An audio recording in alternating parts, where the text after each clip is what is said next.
ಎಲ್ಲರಿಗೂ ನಮಸ್ಕಾರ. ನಾನು ಅನನ್ಯ ಎಚ್ ಸುಬ್ರಹ್ಮಣ್ಯ, ದಕ್ಷಿಣ ಕನ್ನಡ ಜಿಲ್ಲೆಯಿಂದ. ಅಕ್ಷರವೇಣಿ ಕವನ ವಾಚನ ಸ್ಪರ್ಧೆಗಾಗಿ ನನ್ನ ಕವನದ ಶೀರ್ಷಿಕೆ ದಿಬ್ಬನದ ಪಯಣ. ನೇಸರನ ಆಲಿಂಗನದ ಕಿರಣಗಳು ಪಯಣಿಸುತ್ತಿದೆ, ಅಂಬರದಿ ಕಾರ್ಮೋಡಗಳು ಕರಗಿ ಹೋಗುತ್ತಿದೆ. ನೇಸರನ ಆಲಿಂಗನದ ಕಿರಣಗಳು ಪಯಣಿಸುತ್ತಿದೆ, ಅಂಬರದಿ ಕಾರ್ಮೋಡಗಳು ಕರಗಿ ಹೋಗುತ್ತಿದೆ. ಹಕ್ಕಿಗಳ ಚಿಲಿಪಿಲಿ ಪ್ರಕೃತಿಯಲ್ಲಿ ಮಗುವಾಗಿಸುತ್ತಿದೆ, ಹಚ್ಚ ಹಸಿರಿನ ತಂಪು ಗಾಳಿಯು ಉಸಿರಾಗುತ್ತಿದೆ. ಹಕ್ಕಿಗಳ ಚಿಲಿಪಿಲಿ ಪ್ರಕೃತಿಯಲ್ಲಿ ಮಗುವಾಗಿಸುತ್ತಿದೆ, ಹಚ್ಚ ಹಸಿರಿನ ತಂಪು ಗಾಳಿಯು ಉಸಿರಾಗುತ್ತಿದೆ. ಕಡಲ ತೀರವು ಬೋರ್ಗರೆಯುತ್ತ ರವಿಯ ಮಲಗಿಸಿದೆ, ಕಪ್ಪು ಕವಿದ ಆಕಾಶವ ಮಿನುಗಿಸಬೇಕಿದೆ. ಕಡಲ ತೀರವು ಬೋರ್ಗರೆಯುತ್ತ ರವಿಯ ಮಲಗಿಸಿದೆ, ಕಪ್ಪು ಕವಿದ ಆಕಾಶವ ಮಿನುಗಿಸಬೇಕಿದೆ.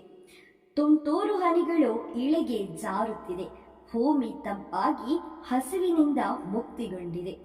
ತುಂತೂರು ಹನಿಗಳು ಇಳೆಗೆ ಜಾರುತ್ತಿದೆ, ಭೂಮಿ ತಂಪಾಗಿ ಹಸಿವಿನಿಂದ ಮುಕ್ತಿಗೊಂಡಿದೆ. ಪಶುಗಳು ಮರಳಿ ಬಂದರೂ ಕದಲದೆ, ಸಮಯ ಸರಿಯುತ್ತಿರಲು ವೇಗದಿ ಹೆಜ್ಜೆಯಾಗುತ್ತಿದೆ. ಪಶುಗಳು ಮರಳಿ ಬಂದರೂ ಕದಲದೆ, ಸಮಯ ಸರಿಯುತ್ತಿರಲು ವೇಗದಿ ಹೆಜ್ಜೆಯಾಗುತ್ತಿದೆ. ಮುಖವಾಡಗಳ ಲೋಕಕ್ಕೆ ಚಂದಿರನ ಆಗಮನವಾಗುತ್ತಿದೆ, ತನ್ನತನವನ್ನು ಉಳಿಸಿಕೊಳ್ಳಲು ಕತ್ತಲಾಗಿ ಬರುತ್ತಿದೆ.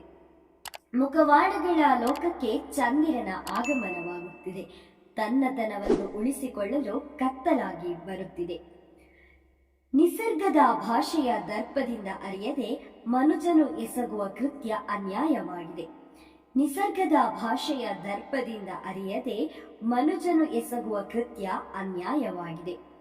ಬದಲಾದ ಕಾಲಘಟ್ಟದಳು ಸಾರವತ್ತಾದ ವ್ಯತ್ಯಾಸವಾಗಿದೆ. ಬದಲಾದ ಕಾಲಘಟ್ಟದಳು ಸಾರವತ್ತಾದ ವ್ಯತ್ಯಾಸವಾಗಿದೆ. ಸೌಂದರ್ಯವು ತಾಂಡವಾಡುತ್ತಿರುವ ಜಗದಿ ಮಾಯವಾಗಿದೆ.